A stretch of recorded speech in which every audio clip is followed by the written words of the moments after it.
In this season of your life, what is your objective? And why is that your objective? Well, as is kind of obvious, I'm in the having baby season of my life.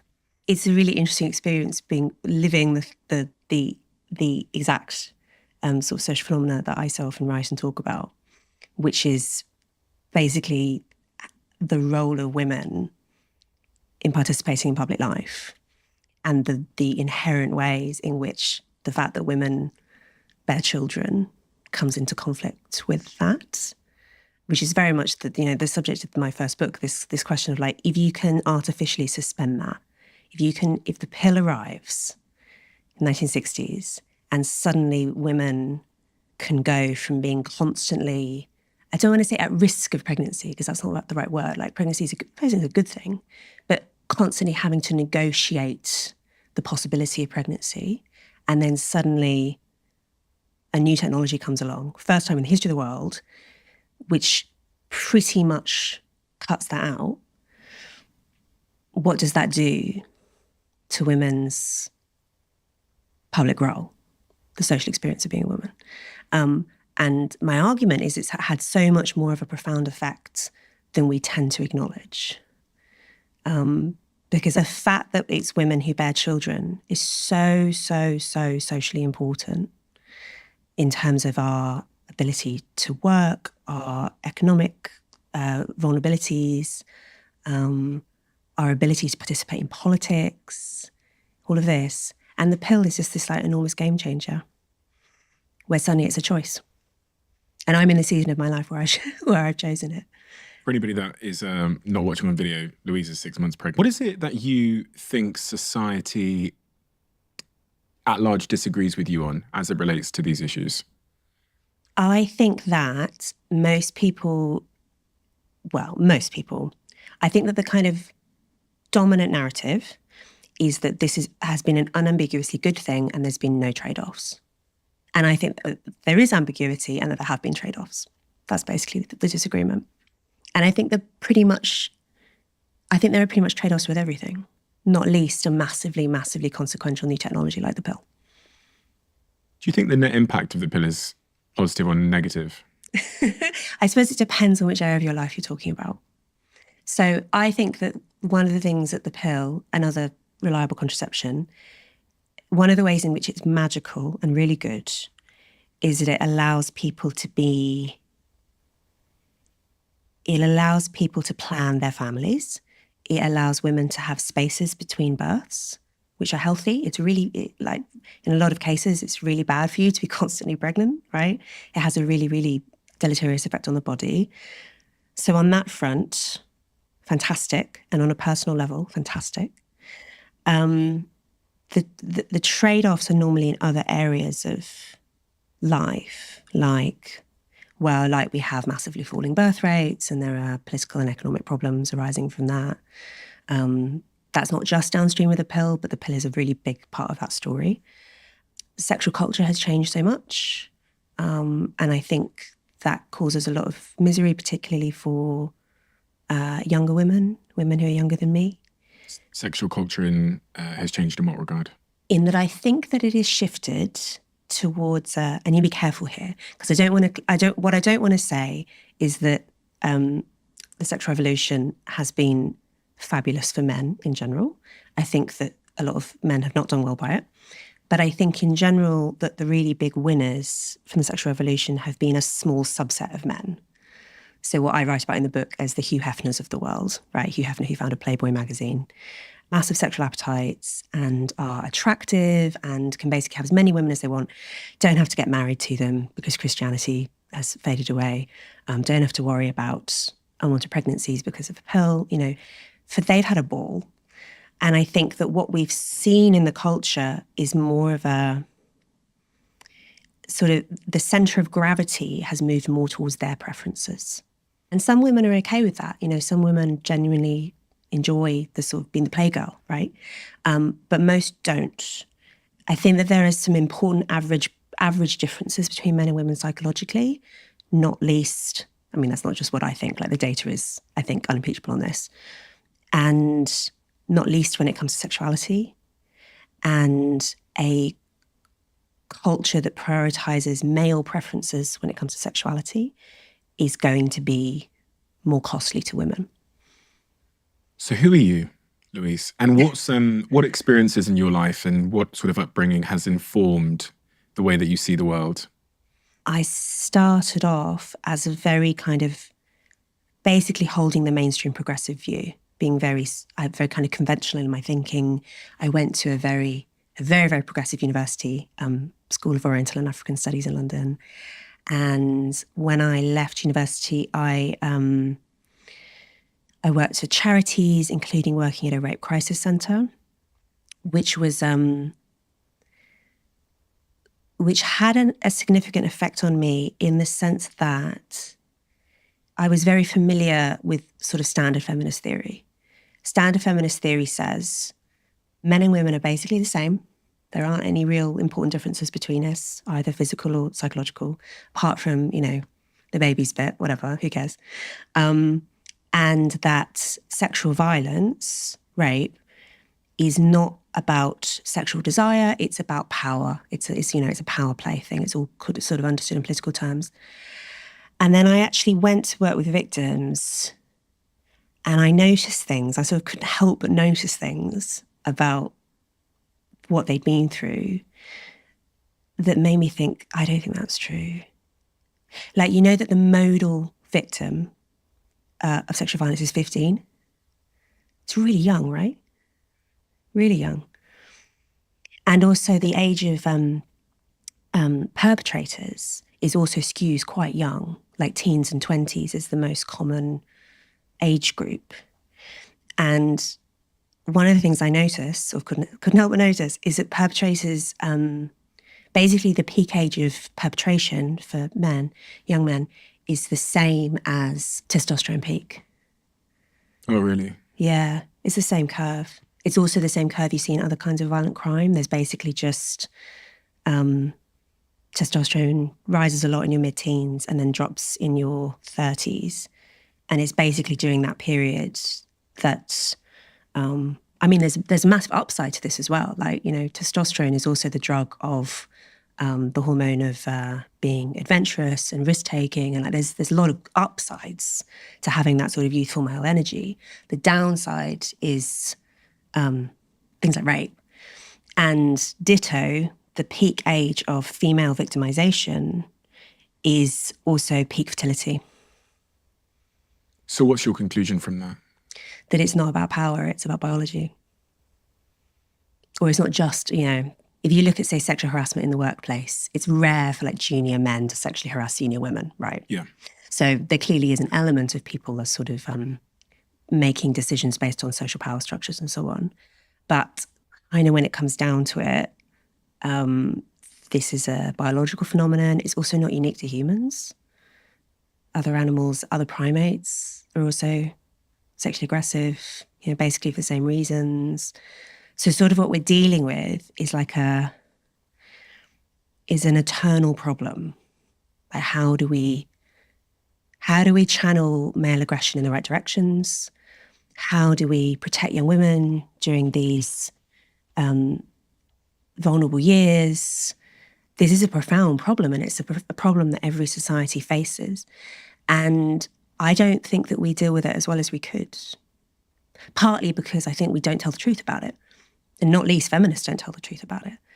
Because if you say, there are no physical differences between men and women, male and female sexuality is basically the same, women having as much freedom, sexual freedom as possible is obviously the best possible thing, I think what you end up doing by telling these untruths, frankly, people say these things with the best will in the world, but what you end up doing is actually putting young women at risk. Young women who don't know the truth, because how could they, 15-year-old girls, and I say this as someone who used to be a 15-year-old girl and has also spoken to lots of 15-year-old girls who've really learnt this the hard way. They don't know these realities about, the fact that like men have double the upper body strength that women do on average, which means they can punch twice as hard as women can on average. Things like that. I think we should be more honest with these young women. Then that was my motivation for writing the book. And also why I ended up partly as a consequence of working in rape crisis, ended up moving politically and becoming more skeptical of a lot of sort of dominant political ideas. So if we think the understanding of the physical and psychological differences between men and women are central to understanding how we should respond and behave and the advice that we should give to men and women, we should probably talk about what those differences are. You mentioned physical differences between men and women, so strength being one of them. Yeah. Are there any other physical differences that are really pertinent to this subject? So strength sports are the biggest gap between men and women. Yeah. Sort of sprinting cardio, like short distance, there's also a big gap. And it's funny when you look at the numbers of like the fastest man in the world, the fastest woman in the world, they're not that different. But if women did not have their own reserved sporting categories, there would be no women in elite sport. Because like the fastest woman in the world would be like the 1,000th fastest man in the world or something like that. Because once you're getting into elite sports levels, that's when these differences become very obvious. And there's this expression that's, I think it's the golden ratio in endurance sport, where women are always, it's like 85% or something of what men are. The very most accomplished elite female athlete and the very most accomplished elite male athlete, there's always this gap. So anyway, so the cardio differences are not massive. The strength differences are pretty big. This physical difference, what does this then mean for the subjects we were talking about as it relates to sort of sexuality and society more generally? So it means, for instance, that I think casual sex is almost always more risky for women than it's worth it for women. Why? Because being alone with a man that you don't know, basically, is what we're talking about, is inherently dangerous for women just because of that physical asymmetry. 2, because women are the ones who get pregnant. Like even with the pill, even with the most reliable contraception, you've still got that small chance.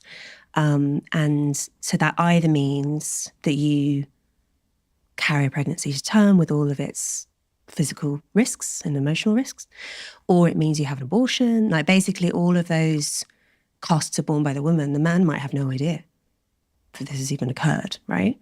So there's this kind of essential asymmetry which you can try and get past with technology, with contraceptive technology, but you can't quite, it's still there.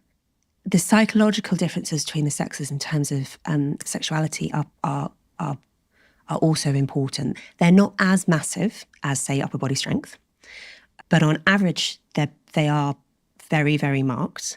And one of those differences is that men are basically keener on casual sex than women are. Men want to jump into bed more quickly than women do. How do we know that? Looking cross-culturally is one big clue, because you might say, and some people do say, like there are these studies, they're quite funny, where researchers will go onto university campuses and get an attractive woman, an attractive man, and they go up to members of the opposite sex and basically proposition them and say, like, do you want to go back to mine right now? And in 0% of cases do women say yes.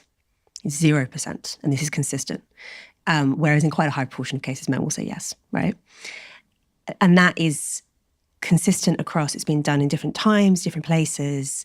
You might say, oh, it's because women are scared of slut shaming, or, that there's like a social penalty for women. And that's a little bit true. But then when you see, there's been surveys done of like basically every country in the world, to my knowledge. And in no country do women watch more porn than men. In no country do women express more of a desire for casual sex than men do. In no country do women buy sex more than men do. Like it's basically only men who buy sex. It's very, very rare for women to buy sex. When you see these gaps absolutely everywhere, I think that's a very strong indication that you're dealing with something innate. That's certainly the simplest explanation, isn't it? Rather than that you flip the coin 1,000 times and it comes up heads every time. Is that plausible?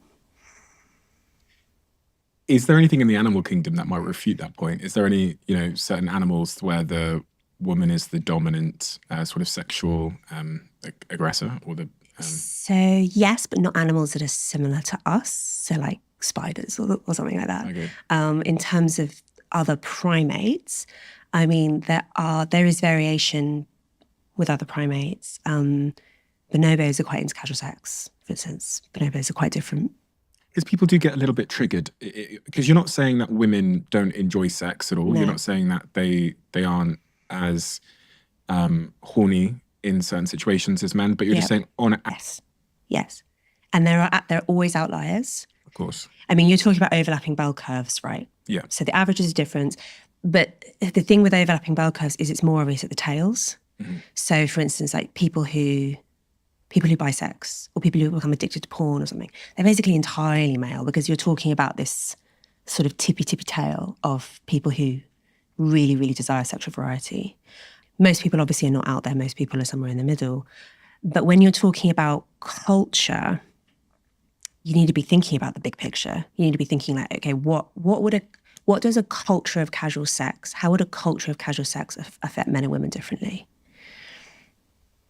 And how does it affect women differently? Because if you're saying that it's innate, it's not a sort of social construct. There's something deep within our wiring in men and women that makes us have a different sort of proclivity towards sex, or casual sex.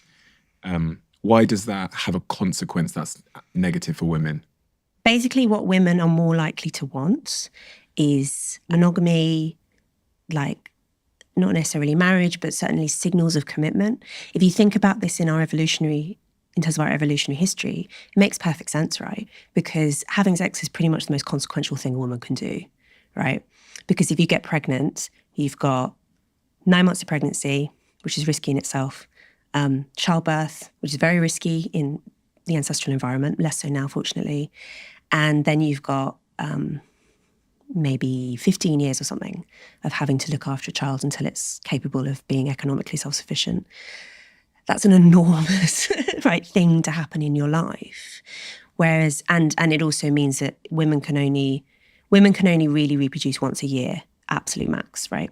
Whereas men, in theory, can reproduce thousands of times a year and can have basically no involvement in raising the children, take basically no risks whatsoever. So if you look at it in those terms, of course women would be pickier. Of course they would. And that is indeed what we see.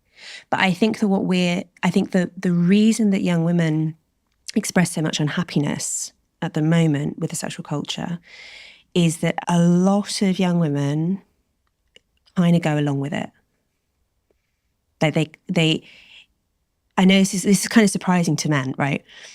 And I've spoken to men about this who find this completely bemusing. They're like, if you don't want to have sex, don't have sex. It's fine. Like, what's the big problem?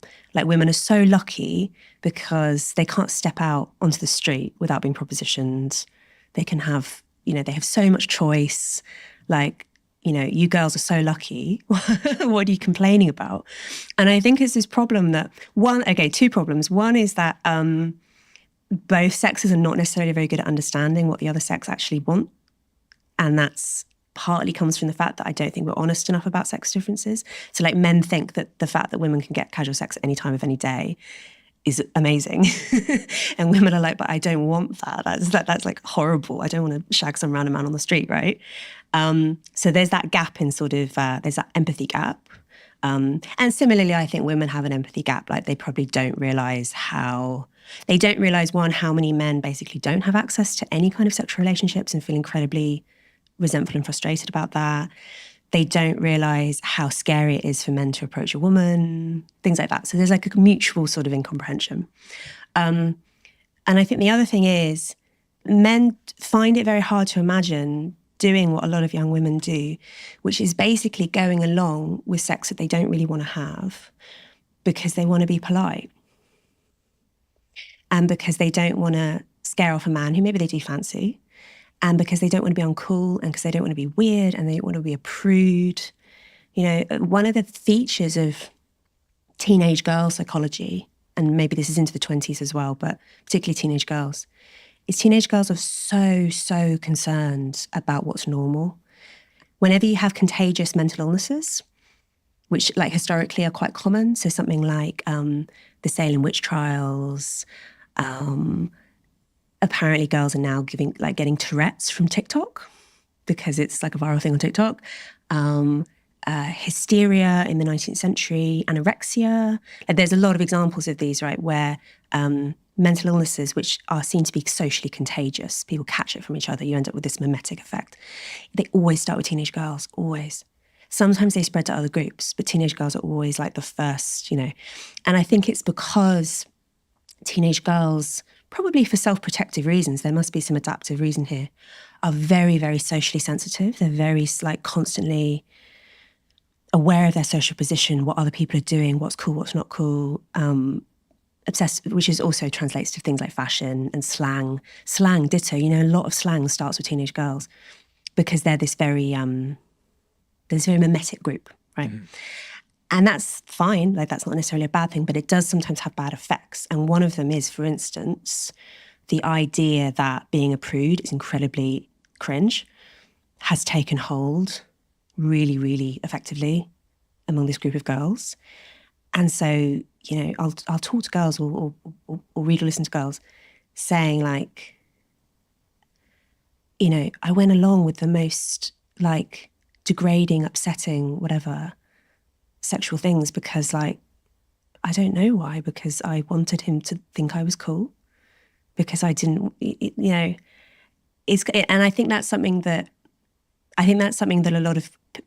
a lot of people find difficult to empathize with, and will say, and some men do say, in criticism of my position, why don't these girls just sort of get a grip? When you say that there's young girls and women going along with it, yeah, are you talking about both the type and the frequency of sex, or are you just talking about the casual sex and then the different ways people have sex, like BDSM and choking and these kinds of things? Yeah, so all of the above. Okay. I mean, I think particularly it's the BDSM is a bit of a complicated one. We'll get to that then. Yeah, we can get onto that. One, but... in terms of the casual sex thing, so having sex on a first date, okay, kind of thing, historically very, very, very rare. Such a weird cultural convention, right? And you think that happened because? Well, because the pill, number one. Yeah. Because it means that you can do it without pregnancy being high risk. Mm-hmm. And I think it's all ends up being downstream of that it then changes.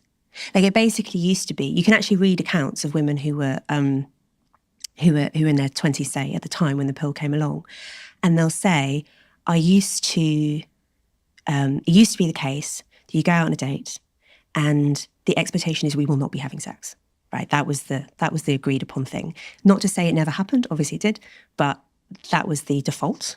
And then you might have sex on engagement, or when you get married, or maybe when you're going steady, that expression you hear in old high school films. But that was a way down the track, right? And then the pill comes along, and you read women saying it suddenly completely changed things. It suddenly was the default was not, we're not having sex. The default was, we might. And so suddenly it became a negotiation, and it became there's this evolutionary psychologist, David Buss, who specializes in human sexuality. And he writes about this sort of eternal power play, basically, where women would like to wait longer before they have sex and men would like to have sex sooner. And there's always this sort of volleying back and forth, who's going to win, basically, right? And the pill massively shifts it in the have sex sooner direction. And so, yeah, you say women who, it used to be the assumption, I would not have sex after a date.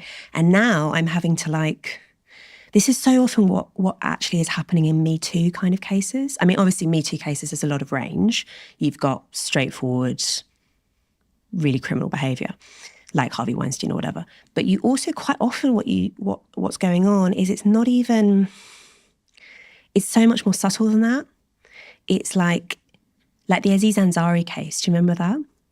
Quite an interesting case because he, in terms of the response, so Aziz Ansari, famous actor, comedian, he goes on a date with this woman who's a fan, and it's all going well.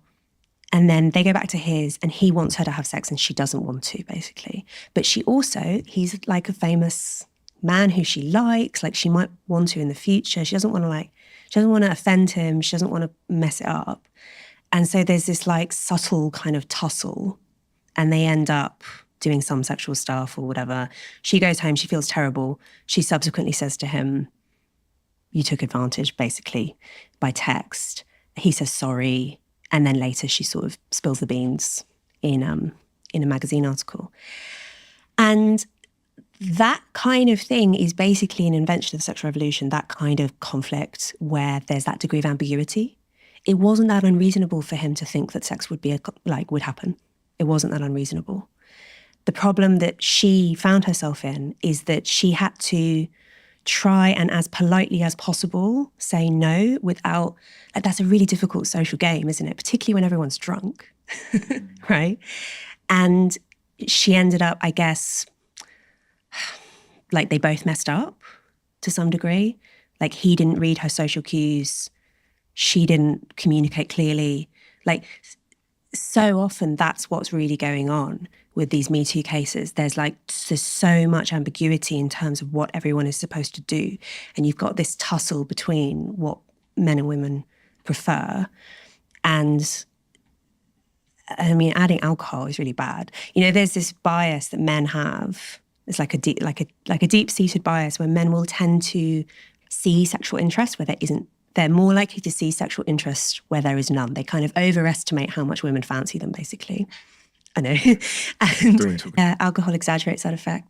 So if a man's drunk, he's more likely to see sexual interest when it isn't there. And then if she's drunk as well, she's less able to successfully navigate this difficult social situation. Do you know what I mean? It does just feel like we're the lack of social rules just sort of sets everyone up to fail, and it's kind of inevitable that you're going to end up with these I guess tragedies, right? Of people not understanding one another. So sex becoming a negotiation now, when historically it wasn't such a negotiation, and therefore sex happening much sooner in the interaction between men and women, often on the first date, maybe the second date. You're kind of alluding to it there, but I just want to get clarity on, you're saying it harms both men and women in the long term. I think in different ways. Yeah. So I think the harm that's done to women is emotion. Well, no, there are obviously some situations where the worst possible thing happens. You know, you go home with a man who turns out to be incredibly dangerous. More common is women just feeling bad about themselves. You just ask women, like, how do you feel after different kinds of sexual encounter? Like a one-night stand. Yeah. And then you ask men the same thing.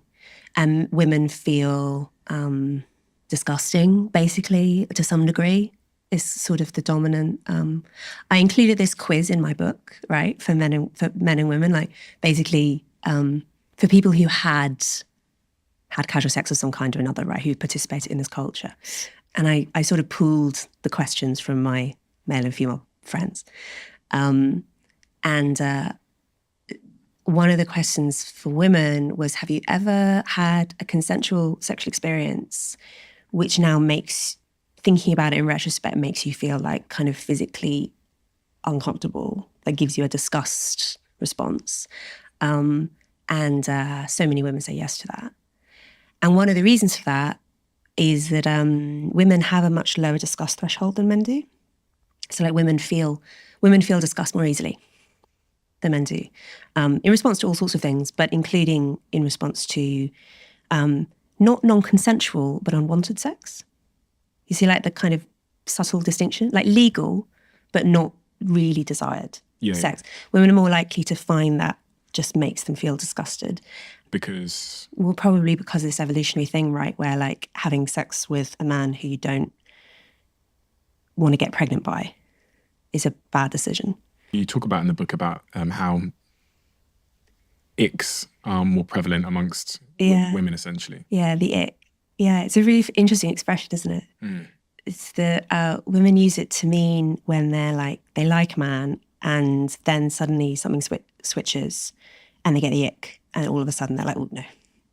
Yeah, I've got a friend who I shan't name, who met this really great guy on a dating app, and I was looking at who, because she was asking me for some advice on her dating profile or whatever, and not that I could give anyone advice because I've basically never been on any dating app, but she showed me this photo of this guy, and this guy was like really good looking. He looked like he played rugby or something. He was just like, I was like, what a great guy. And she was like, no, he's got boxes on the wardrobe behind him. Oh, she was like, he's You got got the like ick. cardboard boxes on the wardrobe behind him. She Right. was like, oh, I was like, this guy is like, he's like perfect. He's like an action figure. But because he had boxes, cardboard boxes on the wardrobe behind him in the profile picture, she was like, oh, because there's no guy that I know that would look at a profile Yeah. of a stunning woman and go, oh, she's got cardboard boxes on the.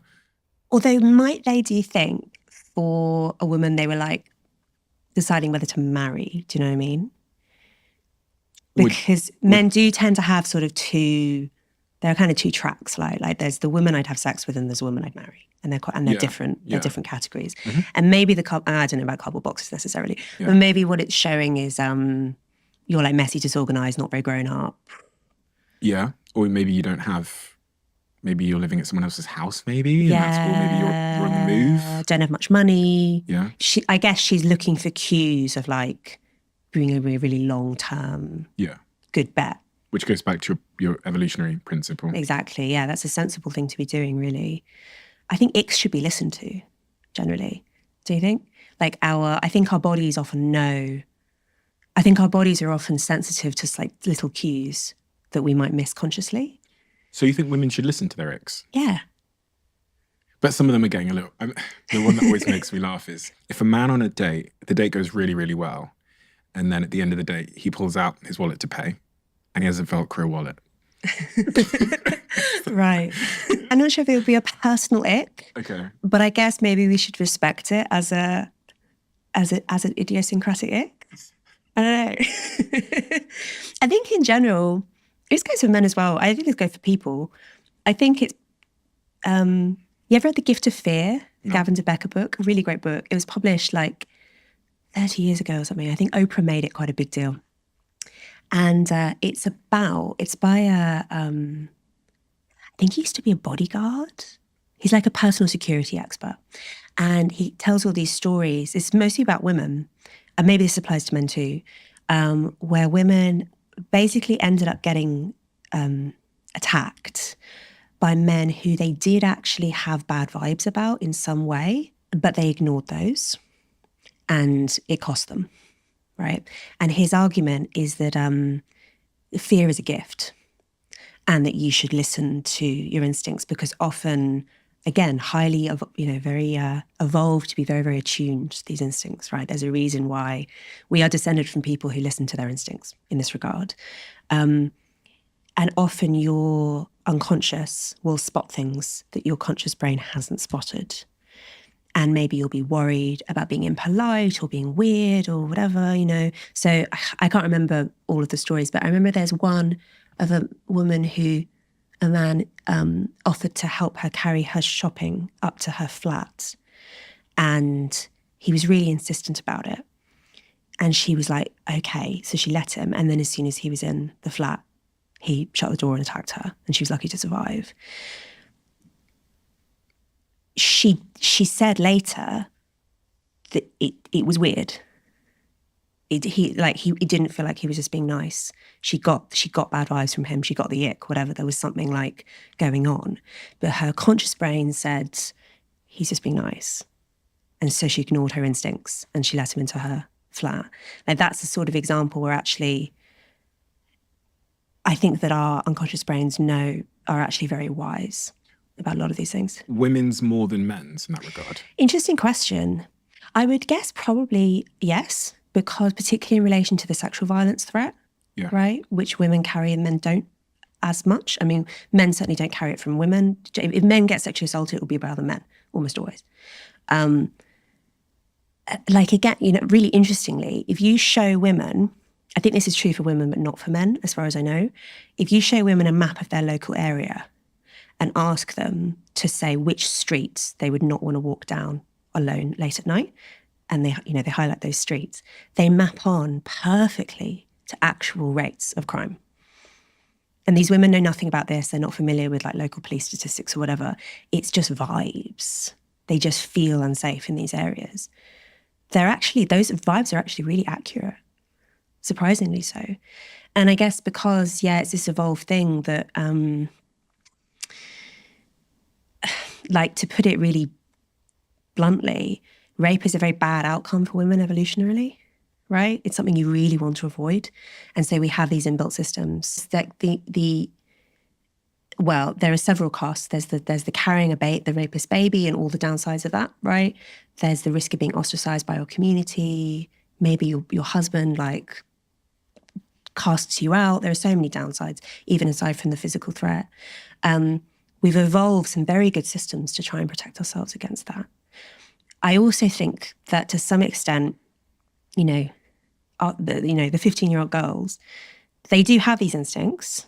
So they have some degree of like inbuilt protective instincts, but they do also lack life experience, which is, I think, why we have, or ought to have, social conventions that also protect them.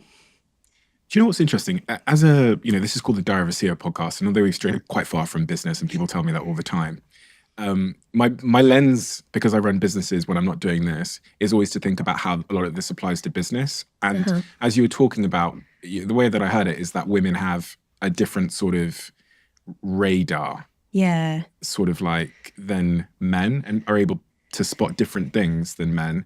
And I thought about how useful that is in business, and what a great case for diversity that is, both in like the hiring process, because often, and this is just an observation from running businesses, often the women that run some of my businesses are able to spot something in certain candidates that it wasn't abundantly clear to me.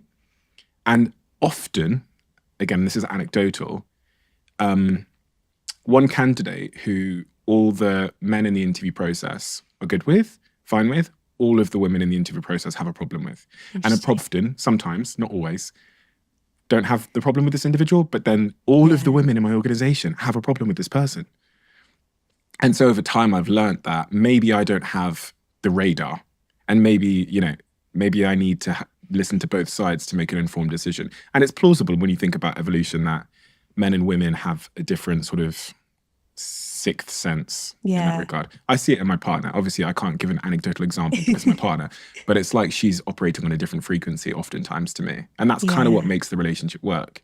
My husband says I'm a witch. Yeah, I think my partner's a witch. So if we're making it a safe space, my partner is a witch, but she's a white witch. And she knows she is, but she can it's like she can see things that I can't see. Yeah. I mean, there's a great book to be written about like how these sex differences play out in the workplace. Because again, I think it's because there's a bit of a taboo about talking about it too much, and there is obviously a risk. I mean, the big reason why feminists don't want to overplay these psychological differences between men and women is because historically they have been used to discriminate against women, right? The women are too irrational to do X, Y, Z, and that's a completely reasonable concern. But I also think that just pretending, therefore, that they don't exist doesn't really do anyone any favors, because they do. And I think we should just be honest. And like be honest, but also simultaneously be like, this doesn't mean that women are inferior.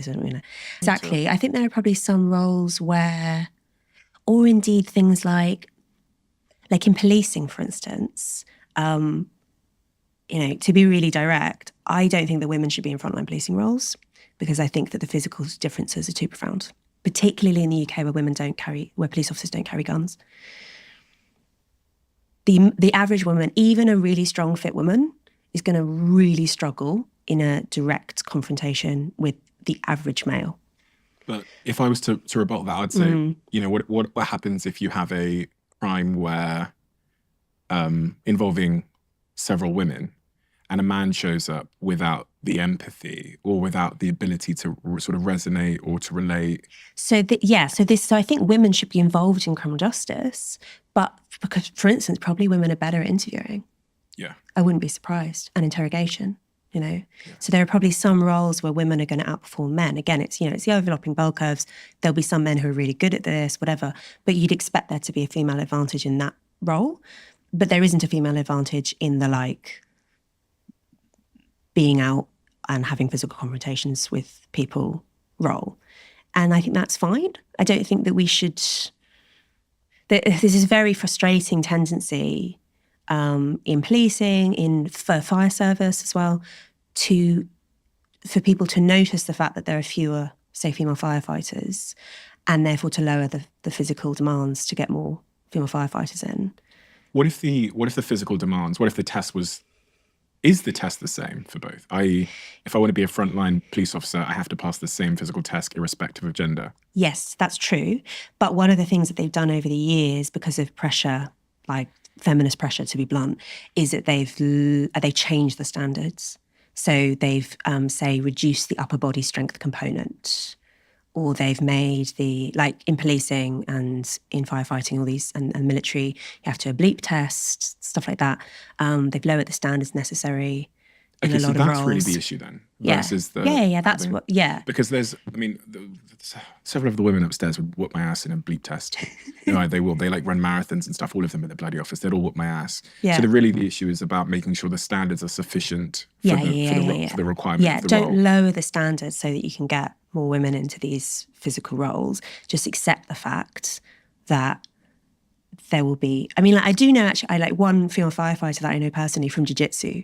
She's so strong. She's so fit. She passed a very, very high standard. Great. You will get that woman in 1,000 who can, and in which case, fine. But what I don't think is wise at all is like engineering it such that you have 50-50 in every role. I think that that's a recipe for disaster. So, but just to be clear on this point, because you said you don't think women should be involved in frontline policing, if they can meet the the very high standards, I think that one woman in 1,000, yes. But I. One woman in 1,000? Yeah. You think that's it? Yeah. And is that because of upper body strength you were talking about? That's the big one. It's also aggression.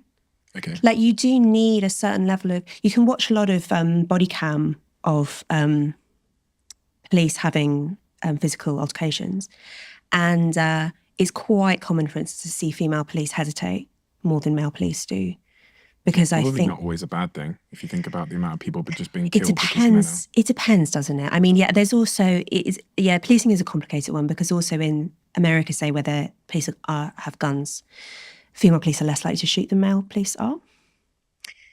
So, maybe that's good, right? But if it's something like, I don't know, there's a lot of body cam footage you can watch of, say, a female and a male police partnership confronting someone. The man goes right in, and the woman is like, because these are quite deep-seated instincts to be less physically aggressive. And this is a thing, I mean, we talked about right at the beginning, this thing like, the testosterone curve for men in their teens, 20s, 30s, it has as its disadvantages. It translates into sexual violence and violent crime and whatever. But there are also obviously situations where you need that, where actually having physical courage is so important if you're running into a burning building or whatever, So it's this like eternal problem that societies have to try and solve. Like, we have this youthful male energy and we want to put it to the best possible purposes, and we don't want it put to dangerous purposes. Like, how do we do that?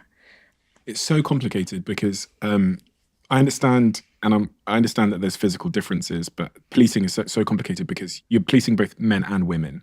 So women have a different testosterone curve, for example. So would it therefore be better for a woman to show up in that scenario who is going to match that person's? Maybe, although women really don't commit very much violent crime at all. So if you're talking about like physical altercations, the chances of it being a woman are not high. But if a man shows up, then maybe he would escalate more. I'd had a few conversations about this subject with people. And then I remember seeing, obviously it's a particular front of mind story, what happened in Australia recently with the terrorist attack in the mall. And we were in Austin because this idea of, I read this article about heroic masculinity in the New York Times, written by a woman. And the article goes to highlight these instances where the man runs in the building, 9/11. I think it was like 98% of the people that died in 9/11 firefighters were men. There was a couple of women as well. And then I saw that video of the terrorist attack in Australia, and you have the guy on the escalator holding a chair, threatening this terrorist that he's going to smash him with a chair if he comes closer. And then the person that ultimately ended the terrorist attack was a woman with a gun. And so, it's super nuanced, isn't it? What's really interesting about this physical courage thing is, so often people say later that they didn't even think about it. There was no conscious process. There was no like, should I?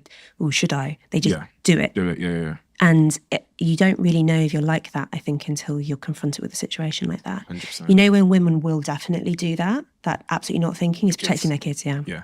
Yeah.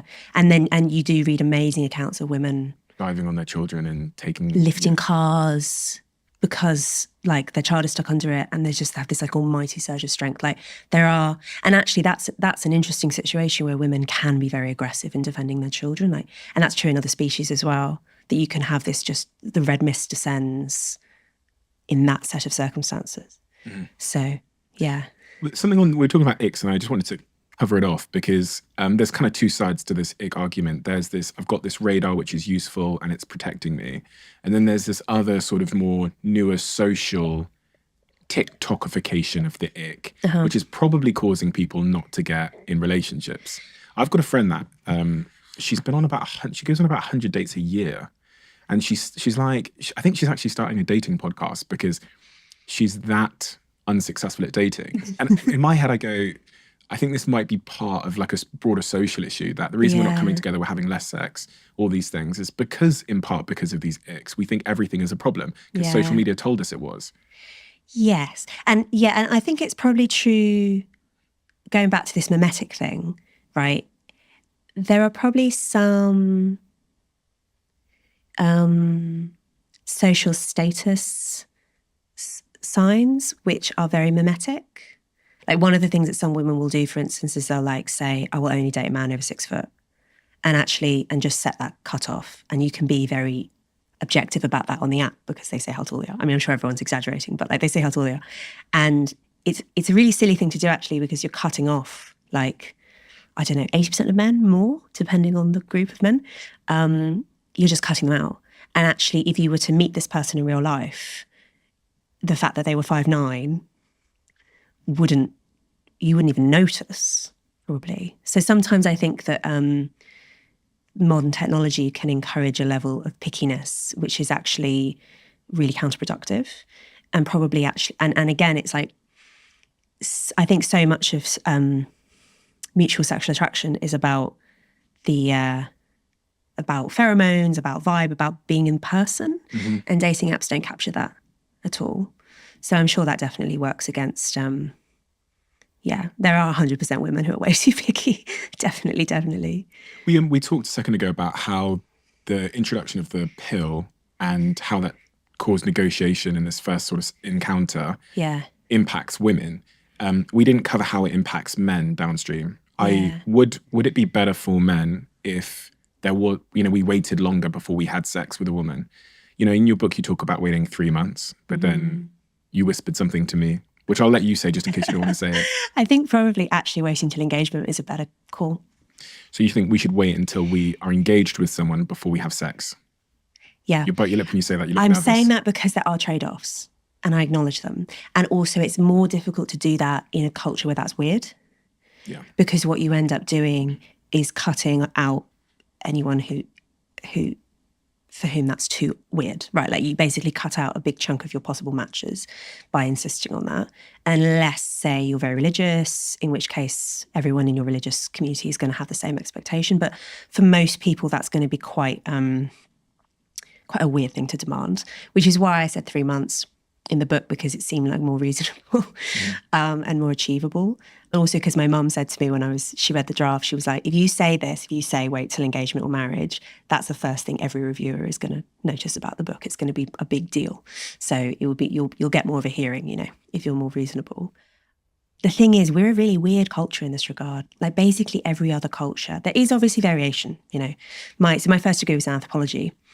And one of the things about anthropology, which is so powerful and interesting when you're interested in contemporary social issues, is that there are a lot of differences between cultures. Of course there are, and that's what's interesting for anthropologists. But there are also a lot of similarities. And actually, there have been various efforts over the years to compose lists of human universals, which you find in absolutely every culture. It's called the anthropologist's veto. If you find a culture that doesn't have this, then you can kind of strike it off the universals list. But the universals list is pretty long, and it includes things like every culture has religion in some fashion. Every culture has gender roles in some fashion. Every culture has wages war in some fashion. There are things that everyone does. And everyone has marriage customs of some kind. They can look different from ours. I mean, the most common way in which cultures differ from our culture, or at least our culture up until recently, is permitting polygamous marriage. So about 80% of cultures permit polygamous marriage. Only permitting monogamous marriage is more unusual. I think we're drifting back towards permitting polygamous marriage through polyamory, but we can get onto that. The thing is, I just think the thinking that went for sort of radicals of the 1960s, what happened in the 1960s, it was the pill and other tech as well. It was also an ideological thing. It was also people wanting to completely reject the old order, reject religion, reject conservatism, whatever. And what a lot of people said at the time was, why are we needlessly restricting people? Why are we, limiting people's freedom in a way that makes them miserable? We just got to throw this out the window, right? And I think that that doesn't work, like throwing conventions out the window. That's not how humans work. We have a tendency to construct in one way or another rules around these things. And human reproduction is like the most important. It's a very, very complex and delicate thing, right? That you have to get right. It's like this enormous coordination problem. You've got to find the right person. You've got to find them at the right time. You've got to ensure commitment from them. And of course, there's this whole game about how men might want to have sex with more people. A woman wants to tie a man down. It's a really complicated game. And what society's come up with is ways of regulating it. Ways of regulating heterosexuality, basically, right? Which means restricting women's freedom. It does. That's what feminists have always noted. It also means restricting men's freedom. It says there are certain things that men can't do. And we had such a system, we had you can't have sex outside of marriage has to be monogamous, all these rules that you have to ask the bride's father's permission, all this stuff. We had it all, right? And we basically threw out the window. I mean, it lingers a bit, but we have very low. I mean, in London, right, now half of children will reach the age of 15 without their biological father in the home. There's very, very high figures compared with, say, 100 years ago. Very, very high figures. So we've seen basically the dissolution of that old order. And there are upsides to that, there are. But there are big downsides too. And I think every culture has marriage customs of some kind, apart from ours, sort of. What makes us think that we alone among peoples can just have a free-for-all, can just, style it out. People do whatever they feel like. Do you know what I mean?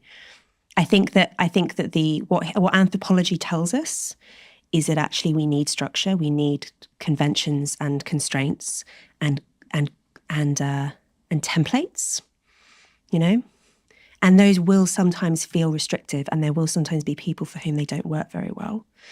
But I think the idea we can just do without them is not true. I mean, going back to the polyamory thing, if you look at dating app data, sometimes people exaggerate this effect a little bit, right? But there is a tendency for basically very attractive men, high status men, the Hugh Hefners, right, to do really well on dating apps, to get a lot of attention from a lot of women, and then for the bottom chunk of men in terms of attractiveness to get none, to just get no matches whatsoever. And this is a tendency, it's called hypergamy, female hypergamy, that women will tend to want to marry up socially.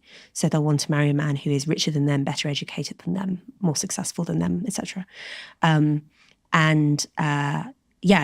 This is basically what you see when people are left to their own devices on dating apps, and you can monitor it carefully. That is basically what people do. And the problem you end up with is that when you don't have a system of monogamous marriage and you don't have the expectation that people wait, there's really nothing stopping those men from just having loads of girlfriends, maybe having them at the same time, like having little harems, right? Not calling them that, but basically playing the field and not being forced to commit because no one expects them to, really. And it's good fun for those men. it's frustrating for the women because they're like, they're having relationships with these men in the hope that it will turn into commitment, and then it never does. And so they end up feeling really bitter, right? And it's also frustrating for the less attractive men who are getting no attention whatsoever and who read me or listen to me saying the sexual revolution was good for men. And it's like, it wasn't good for me. It's like, I know. There's like an inbuilt inequality. Sorry to interrupt, but hasn't there always been an inbuilt inequality in the male experience? Well, this is what's interesting about the monogamy polygamy system, right? In a monogamous system, to some extent, that's prevented because these high status men, unless you're like a king, unless you're Henry VIII, okay, you can't have multiple women on the go. You have to commit to one woman and basically remove yourself from the dating pool, right? And so it isn't possible for the really attractive men to sort of amass a lot of women. And so I've heard it described as sexual socialism, monogamous marriage, because it does sort of encourage like a equalizing effect. One each. Yeah. Whereas in a polygamous system, obviously that's completely permissible. And, in extreme circumstances, you'll have high status men having, 100 women or something like that in historical examples. And then low status men just have none. And it's quite an unstable, one of the downsides of a polygamous system. It is quite common, and it's probably to some extent our species norm. I think it's what people kind of do when left to their own devices. That's like the natural way we settle if there are no social restrictions. One downside of it is having a lot of unmarried, or like having a lot of sexless men is quite bad for social stability because they're very frustrated. They're angry, they don't have a lot to lose. One of the really interesting things about going back to testosterone, when men have children and get married, their testosterone levels drop. They become less aggressive. Like in the year after a baby's born, men commit less crime, they're less promiscuous. Like there's a real sort of, but there is like, if you're directly involved in caring for your own child, you do, as a man, you do become less high tea. And that has a sort of taming effect, right? Or it's like, it's channeling male energies in a different direction, which at a societal scale can be really good in terms of having a peaceful, stable society. And polygamous societies do tend to be more unstable in that sense. There's more domestic violence in polygamous societies. There's more conflict within households. Like there are quite a lot of bad outcomes that you get from polygamous systems. So even though monogamy is maybe not the norm anthropologically, it does seem to be a good norm. And some of the most successful societies have adopted monogamy as their norm, and have been successful partly because of that. If you are to have a daughter in the future, I know you've got a son already and you've got another boy on the way, but if you are to have a daughter in the future and that daughter comes up to you at, let's say, 18 years old and says, "Mum, I heard on that podcast you said I shouldn't have sex with the guy I'm dating until engagement. Yeah. Mum, can you just confirm why? What would you say to your daughter?" There's a few reasons. One is because women in particular tend to get emotionally bonded from sex more than men do. Do we know that? Because anecdotally, in the group chat, is there science to support that idea? Yeah, I think that you can measure it in terms of things like oxytocin. Okay. And there's actually, I wrote about this in the book, there's this whole like horrible genre of journalistic articles basically advising women on how to have casual sex without being miserable. And sort of what can you do to like hack your brain so that you can have casual sex without feeling dreadful afterwards. This is like public acknowledgement that this is a thing. And one of the pieces of advice is things like take ecstasy while you're having sex because it will like dull your emotional bonding response, things like that, which I just find so dystopian. I'm like, well, you could just not. Yeah. Or, you don't have to like try and biohack your brain to endure something you don't really want to do. But anyway, women get more emotionally bonded from sex than men do. And then you do end up with this kind of asymmetry, which comes up in the group chat, right? Of like, she basically is more into him than he is into her. And if there's no commitment, not even any necessarily social acknowledgement of the relationship, it might be just friends with benefits or something, that can be really painful. So it's a good idea to basically, if you hold off on having sex, you hold off on having that effect. And it means you can make clear-eyed decisions. If you see red flags, you're more likely to respond to them properly if you're not like befuddled by oxytocin, basically. The other thing is it's just a really, really good demonstration of commitment.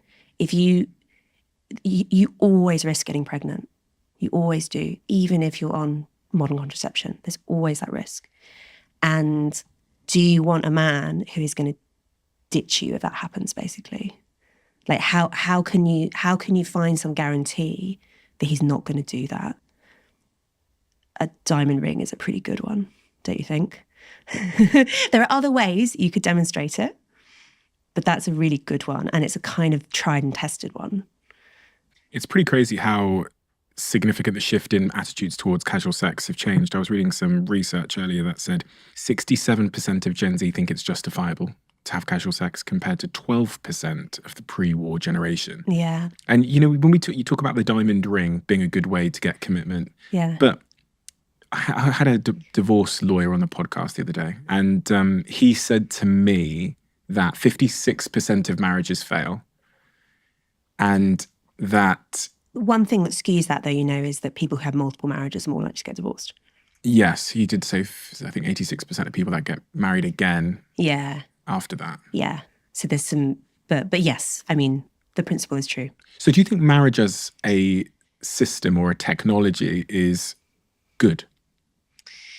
Or do you just think it's, because in the book it sounds like you think it's just the best available option? Yeah, because, okay, so the key reason I think that marriage is good, specifically for women, right? It's good for men too, but the particular reason why it's good for women and why I think that feminist arguments against it are flawed is that the nature of carrying children is that you have a period of some period of time where you cannot participate in the labour market, right?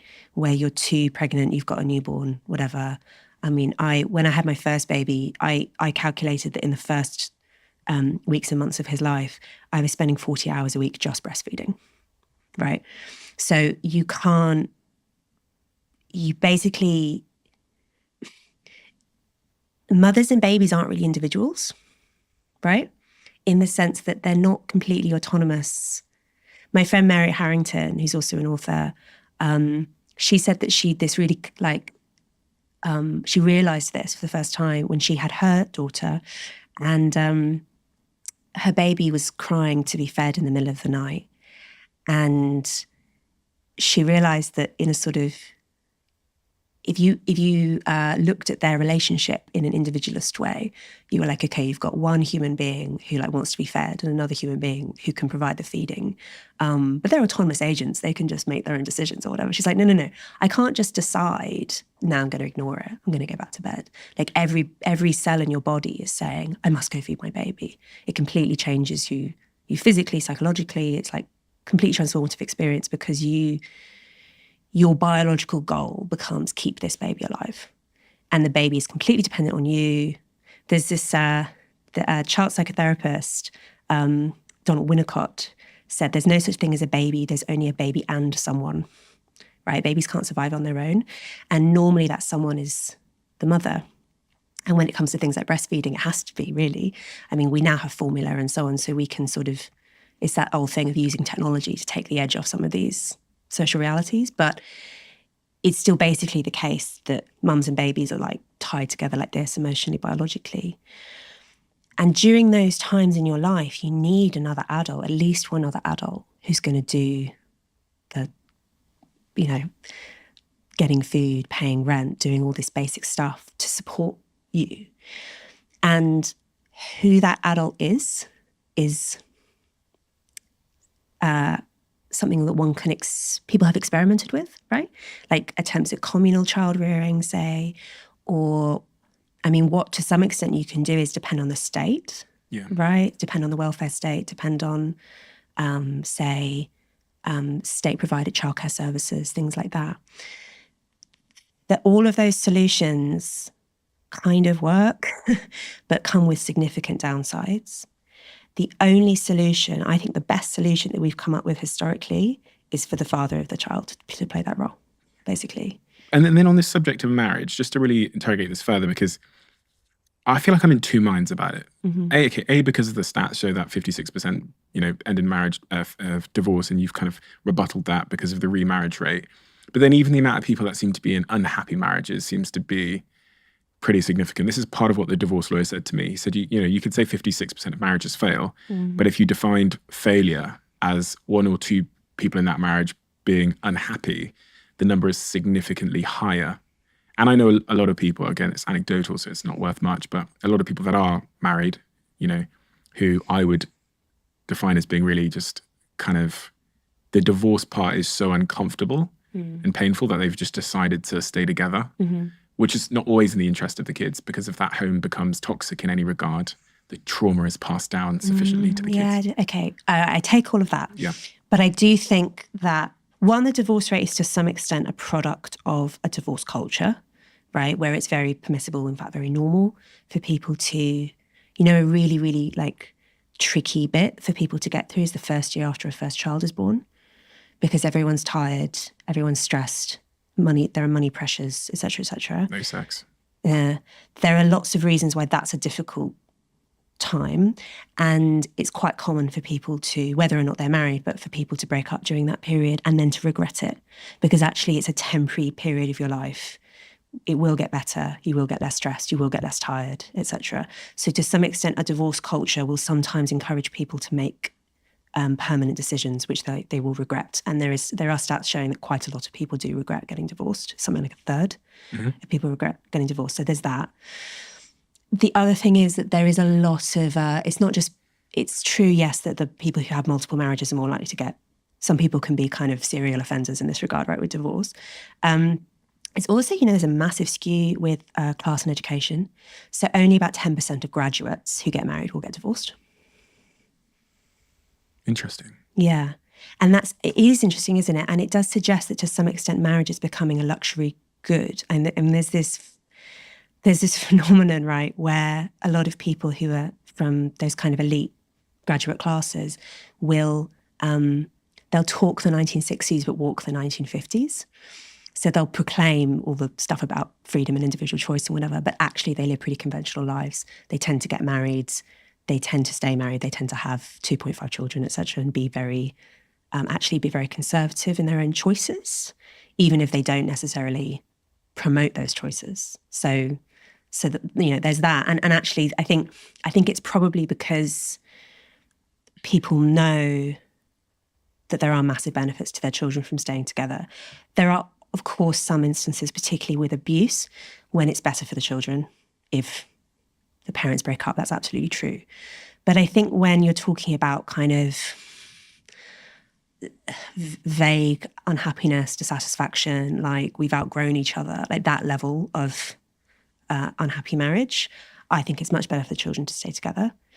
And one big reason for that is because the presence of step-parents, on average, isn't good news for children. How do you know that? There's this thing called the Cinderella effect in evolutionary psychology, where children who have a step-parent in the home are 100 times more at risk of child abuse than children who don't have a step-parent in the home. 100 times. I know. And obviously, you have to be careful. I'm obviously not saying that all step-parents are abusive by any means. We're just talking about risk. Yeah. But it does go up by a lot. And when this was discovered, it was taken as proof of the fact that parents having a genetic investment in their children is one of the, children are very trying, okay? Yeah. They wake you up, they have tantrums, whatever. If you have a genetic investment in them, it carries you through those moments. You're like, I love you, I want the best for you. You can sort of get over it.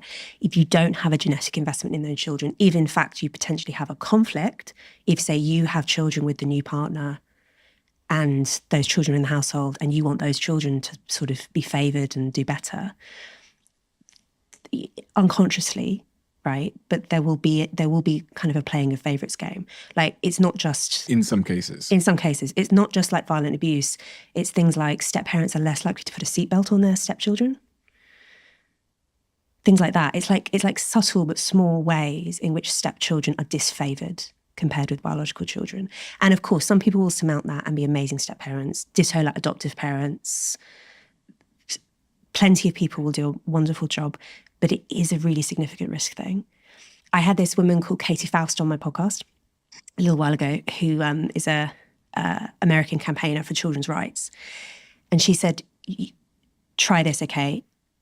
Google my mum's boyfriend and see what Google suggests. It's not pretty. You've Googled it, haven't you? Yeah. What does it suggest? It's things like, my mum's boyfriend touched me, my mum's boyfriend looks at me weird, my mum's boyfriend makes me uncomfortable, things like that. Is a step parent better than raising a child without a second parent, though? Probably financially, yeah. In terms of stability and having a role model or something? Yeah, potentially. And obviously some step parents can be really good. So it's difficult, isn't it? But I think the thing that people should know, I think the reason why it's good to know about the Cinderella effect is that it's quite easy as an adult to kid yourself and to be like, I'm not very happy with my partner, my husband, my wife. Sex not as good as it used to be. He doesn't understand me, like that kind of level of dissatisfaction. If only I was with someone else, everything would be so much better. I asked that in part because I was just thinking as you were saying it about adoption and the implications. Is it an adopted child being with a family better than being... I think definitely, you know yeah. But I mean, this so. is one of the reasons why adoption agencies are so careful and screen so thoroughly, and like the criteria to be an adoptive parent are really, really stringent. It's because they know that there is this issue. I mean, particularly because also children who are being adopted are more likely to have their own issues and like to be more difficult in some ways. So I think there's a recognition that this is a more difficult setup, it's a more risky setup, and so you have to be careful. The things you're saying, you know that they're unpopular. Yes. Especially in 2024. Yeah. But you're saying them anyway. Yeah. Why? Because I think it's true. Do you care about the consequence of people being annoyed about it? Yeah, although you know what? Since this book was published 2 years ago, I have had, and I really did feel a little bit when I was writing it, like, oh no, have I just completely like ruined my life? Am I going to just constantly face like, am I going to get constant grief for this? Is it going to be a complete disaster? And actually, I would say that like 95% of the responses have been incredibly positive. And I get emails and messages all the time from people saying, thank you, I've been thinking this whole time. The feedback you've gotten following the publication of your book, how has it surprised you? And when I ask that, I'm asking in terms of like, who is sending you messages and what they're saying? I would say probably the two most common groups of readers are dads. Okay. Who are really worried about their daughters in particular and also their sons, and saying like, thank you so much for, this was the reason I decided to do a young adult edition of the book. So in a few months, there's going to be a young adult version, which is basically like edited, made shorter, simpler, whatever, because the book has a lot of very adult themes, obviously. And I had so many people saying like, I wish I could give this to my 14-year-old. And I just kind of feel uncomfortable doing so, but I really, really, really want them to know this stuff. And so we did a young adult edition for exactly that purpose. And often it is dads who are feeling, mums too, but dads who are feeling really anxious about this. What are they worried about? They're worried about, sexual violence to their daughters is probably the key one. Yeah. But they're also worried about, say, the impact of porn on their sons, and they're worried about the children being miserable in various ways. The other group of readers I hear from are women who have lived this and who have had this exact process of thinking I can have sex like a man, thinking I can like completely imitate the masculine template, and that's good for me, and have had this deep sense of cognitive dissonance, which they've only belatedly realised was needless. Like they didn't have to actually put themselves through what they did, but they felt what they did. You know, they had this process of conforming to something that was bad for them. I hear from a lot of those women. And in many cases, like I have had 2 women email me recently to say that they are having a baby because of me. It's amazing. It's so cool. Just because they had this, because the anti-mother messaging can be so strong and feel so empowering. Yeah. And this painful feeling that actually that there's something much higher status about the masculine template, that there's something lesser, there's something worse about doing the feminine thing, being the mother, I think is very baked in and is actually very anti-woman, I think, to say that being just a mum, there's something wrong with that it would be better to have, say, a corporate job, that it would be better to live like a man. I think that when we say things like that, what we're basically saying is that what women do is worse, that there's something worse about women. Something like actually very deeply sexist about that in a way that I don't like at all. So a lot of what I try to do in my writing and podcast and everything is actually elevate some of the feminine stuff which is needlessly marginalized. Being a mother, it's okay to want to be monogamous. It's okay to want to have children. It's okay to care more about your children than your career. None of those things are bad. It's okay to care more about your career than having children? Yes. You said that a little bit more reluctantly. No, it is. That is okay. I think that it is more common right now in our current cultural moment for women to be pushed towards the masculine role when it doesn't suit them than the other way around. I think historically it has been the other way around, right? The women who wanted to do the masculine thing and were really intelligent, ambitious and whatever were suppressed and were basically confined to the home, right? That definitely happened historically. I think we've kind of flipped though, actually. And now it's more common for women to be told that being just a mum is worse.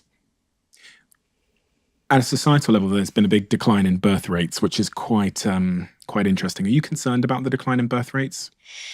I think it is definitely going to cause significant political and economic problems. To read some stats, by 2050, over 3/4 of countries won't have high enough fertility rates to keep their population size growing over time.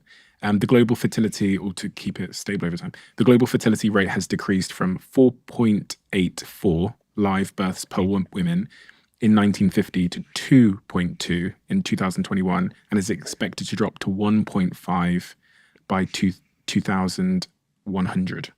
And the last one I'll read is Japan's population was 124.3 million, down 595,000 people from 2022. And the falling rate equals out to almost 100 people an hour are being lost from their population. Countries are taking drastic measures to get their birth rates back up. South Korea, for example, is considering giving families about £60,000 in cash for each newborn baby that they have.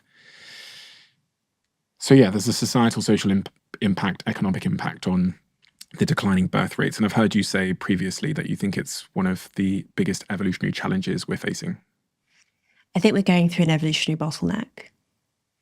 So we're going through a period where, it's partly the pill, people, it's one of those issues that sort of attracts just so stories. People will often be quite confident about, oh, it's this, oh, it's feminism, oh, it's capitalism, whatever. I think that the single factor that actually best explains why you're seeing such massive drops in fertility across not just Europe and America, but Northeast Asia, as you were saying, and also actually lots of, like, the Middle East has quite low birth rates. Indian subcontinent has quite low birth rates. Basically, the only place in the world that still has high birth rates is sub-Saharan Africa. So this is basically a global phenomenon. The single factor which best explains it is affluence. You cross a certain threshold in terms of GDP per capita and fertility falls a lot. And it's not that high a threshold. It's like $10,000, something like that. So the richer you get, the less kids you have. Yeah. I know, it's funny, isn't it? Because it seems completely counterintuitive. Yeah. Because often people will say, in an expensive city like London, people will say, I can't afford to have kids. And they're sort of right. I mean, it is true that it's harder to afford it's harder than it was 50 years ago, say, to afford a family home and to live on a single income. So at the kind of micro level, that's true, and that probably does disincentivize people from having children. Or certainly, I mean, often what people mean is I can't afford to have children at the standard that I would like in terms of the size of my house and all of Having this. a nanny or whatever. Yeah, I mean, we're all descended from people who had 10 kids in a 2-bedroom hut, so our ancestors have all had children in much more difficult circumstances than we have. And I think that it's a really interesting mystery. Why does affluence make people less inclined to have children? One factor probably is, it's a bit morbid, but mortality salience. When people, this seems to be why there are post-war baby booms. It's not actually because all the soldiers come home and they're really horny, right? It's because war reminds people of death. And actually people have this tendency to respond to death by wanting to create new life. And you can test this in the lab. Like if you remind people of death and then ask them how many children they want to have more. I know it's crazy, isn't it? But it may be that there's something about having very peaceful and comfortable ways of life in affluent societies that actually discourages people from reproducing, which it does seem counterintuitive, doesn't it? But that's probably quite likely. I mean, what's probably going to happen, therefore, is that people who really want to have kids will be selected for. Because historically, Mother Nature didn't really care how broody you were. She just cared how horny you were, right? Because if you had sex, then children were a likely result. Whereas now with reliable contraception, that's a lot less true. So probably right now, I mean, we're going to see really massive drops in population.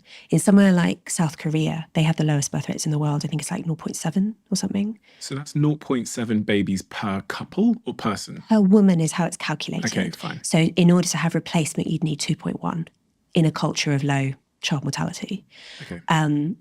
And that means that in South Korea, they're probably going to lose about 95% of their population in the next century.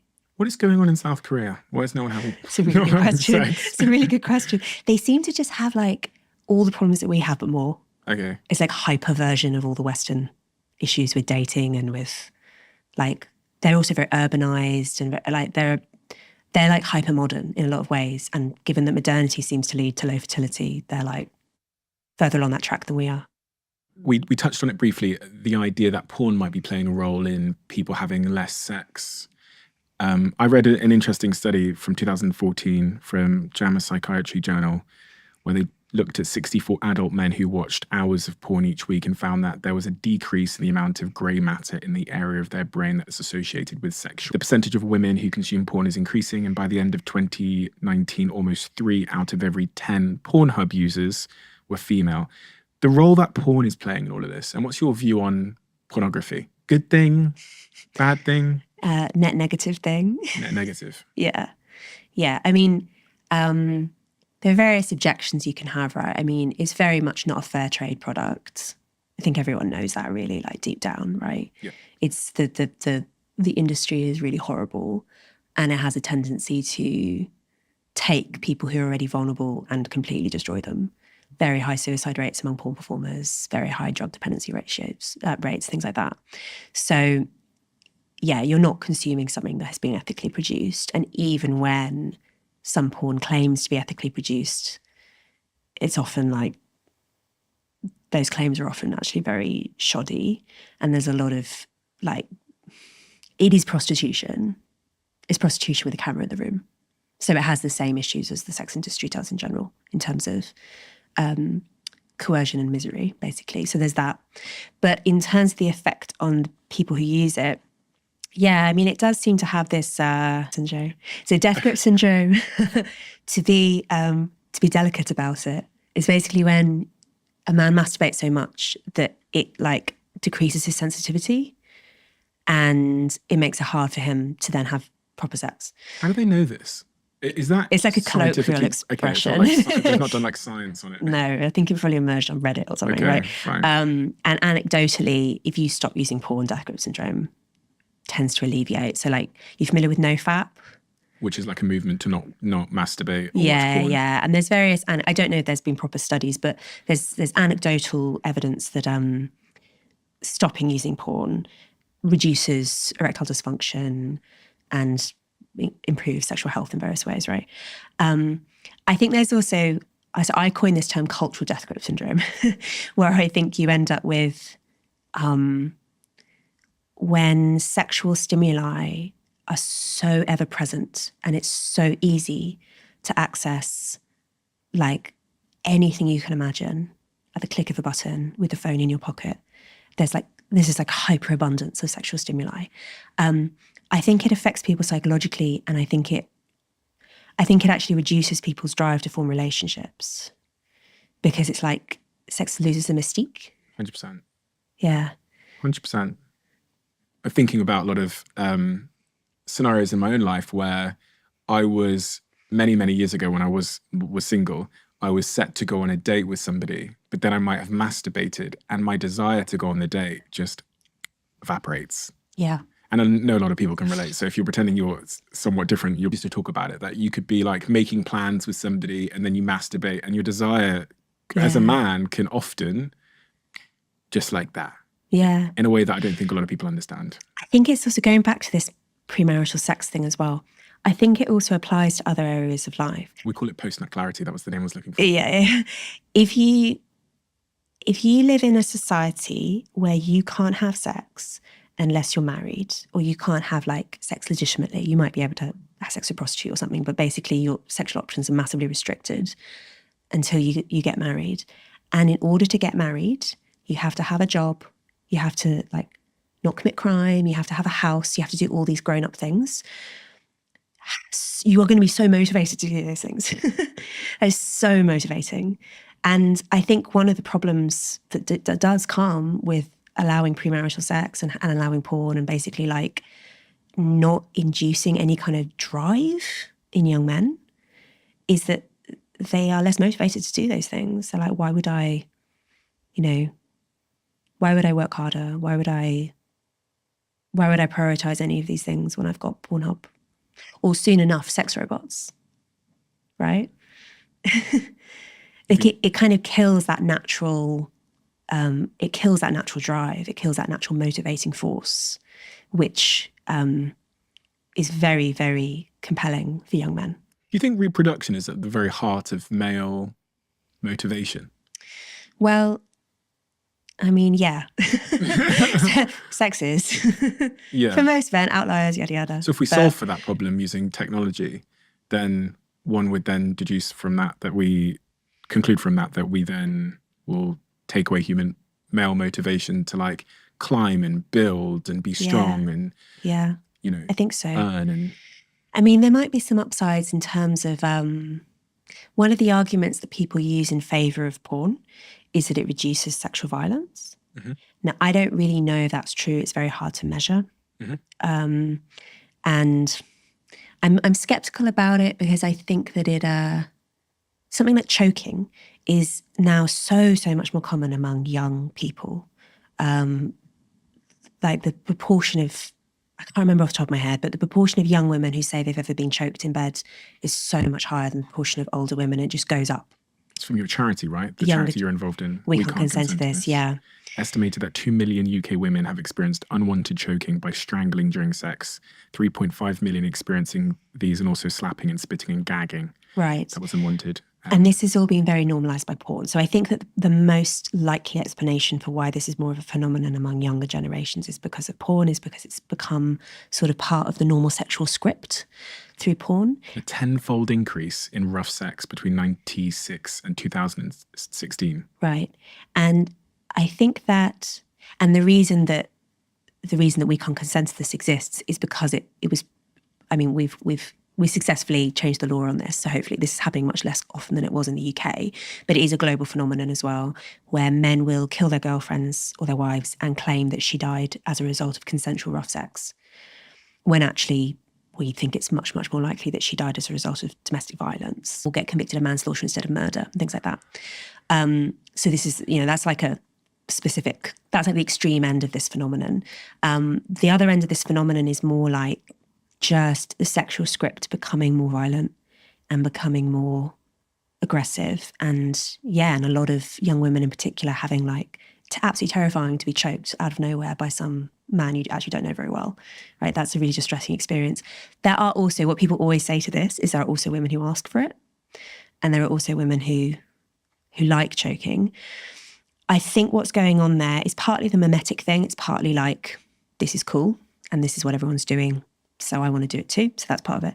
I think to some extent, one difference between male and female sexuality is that women like to be dominated more than men do. And that's not necessarily a bad thing, as long as it's done in like a safe way and in a trusting relationship. It is a problem though when that's translated into like seeking out risky sex acts with someone who you basically don't know. I think men know that porn is letting them down.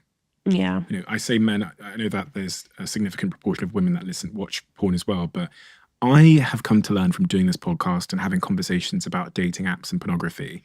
And when I look at the comment section, men are very angry, it seems, or at least the men that are in my YouTube comments that are on YouTube at dating apps. And they're very, very angry and think the industry of porn, again, this is the subset of people in my comments, they hate it. They think it's evil. They think it's disgusting. And I actually looked at Google search data before our conversation today to see what people are searching. And one of the most frequently searched terms as it relates to the subject of porn on a tool we use to analyze Google search data was, how do I stop watching porn? Yeah. And it almost seems like you think, that was one of the most frequently searched terms that people are going to Google and saying, how do I stop this? Yeah. There's a certain lack of control and a certain... It's really addictive. Insidious, yeah. Yeah, it's really, really addictive. So should we ban it? If you were Prime Minister of the UK, would you ban porn? You could press a button now, ban it.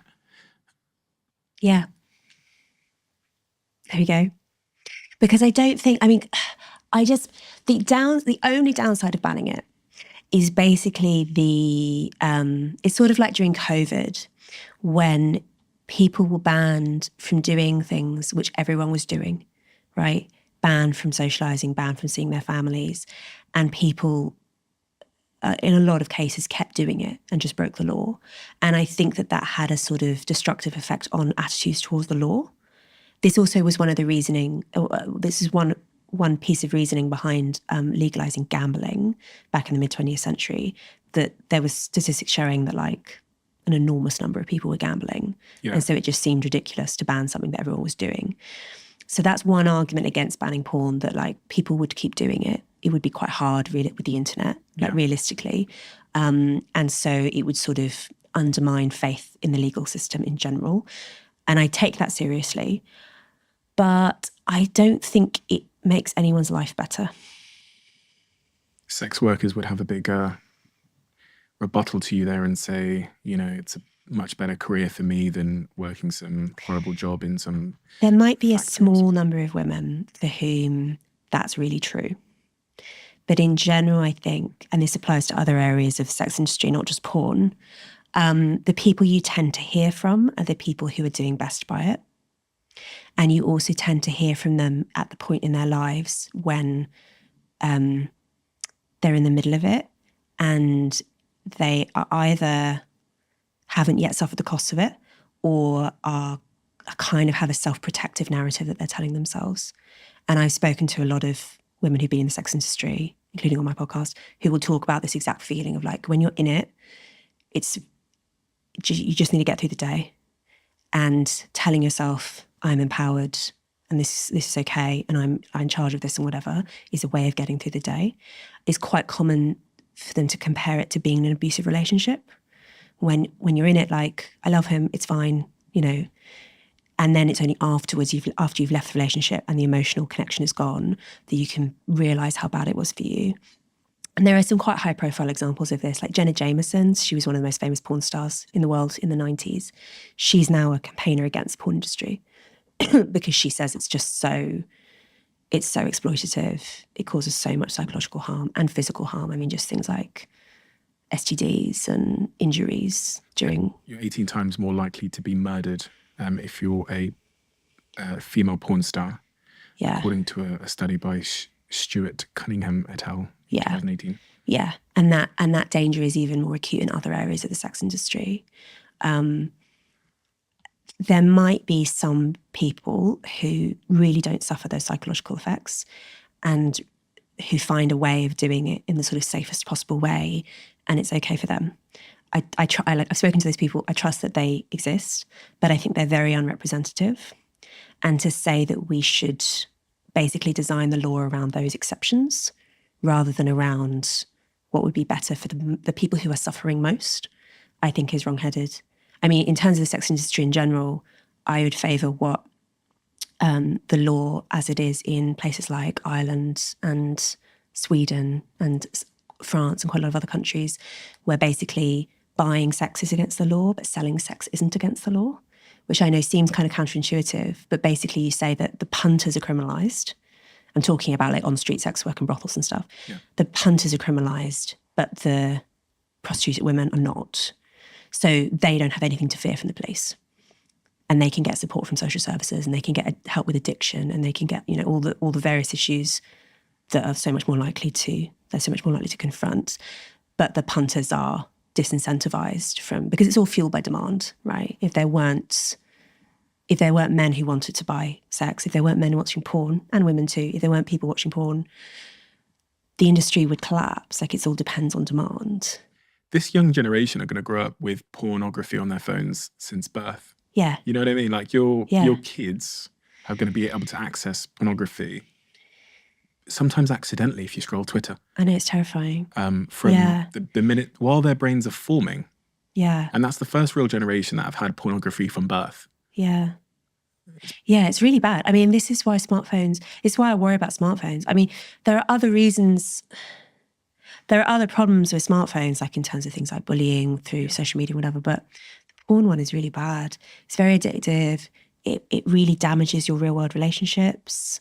It affects your sexual tastes as well. Like, you're more likely to, it's not like porn invents these things. Like, there's something like the choking phenomenon. It hasn't like invented it out of thin air. It's feeding on an existing dynamic where women tend to want to be dominated and men tend to want to dominate. But it exaggerates it, and it turns neural pathways in your brain into motorways, because you're constantly reinforcing this positive response to the stimulus with orgasm, which is like you're training your brain, basically. On that point of choking, the other thing that pornography does is it kind of resets your expectations of people's bodies and how people should look. Not just how they should perform in bed, etc., and the way sex should be, but how they should look. And obviously there's been this huge rise in plastic surgery driven by social media, but also probably by pornography and expectations of how the body should look. Yeah. Which seems to be playing into all of this. Yeah, and seems to be, bad for self-esteem, bad for your sort of realistic sense of... So it's that funny phenomenon, isn't it, where what looks good in 2D doesn't necessarily look good in 3D. Mm-hmm. You ever notice how sometimes women who have had a lot of work done will look really good in photos and then look a bit weird in person, like uncanny valley in person? Yeah. Because actually in 3D it looks a bit odd. Yeah, of course. So it's like the wrong motivations as well. On that subject of attraction, though, there are the conversation around attraction itself is quite confused because, again, there's sort of a political correctness around what you can and can't say about attraction, what men are attracted to and what women are attracted to. I think we can agree, from an evolutionary perspective, is different. And what is that? What are we not saying? I mean, there's lots of really interesting little data points about that, like perfect waist-hip ratio that men like is 0.7.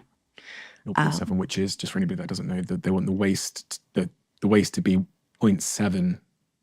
So it's the waist measurement divided by the hip measurement. Okay. Should be 0.7, I think that's right. Okay. Like men having like upper body strength, just straightforwardly, like basically the more the better. There is this interesting thing with women where too masculine is off-putting. Oh, interesting. Women want like 8 or 9 out of 10. Right? Masculinity. Yeah. But they don't want bodybuilder.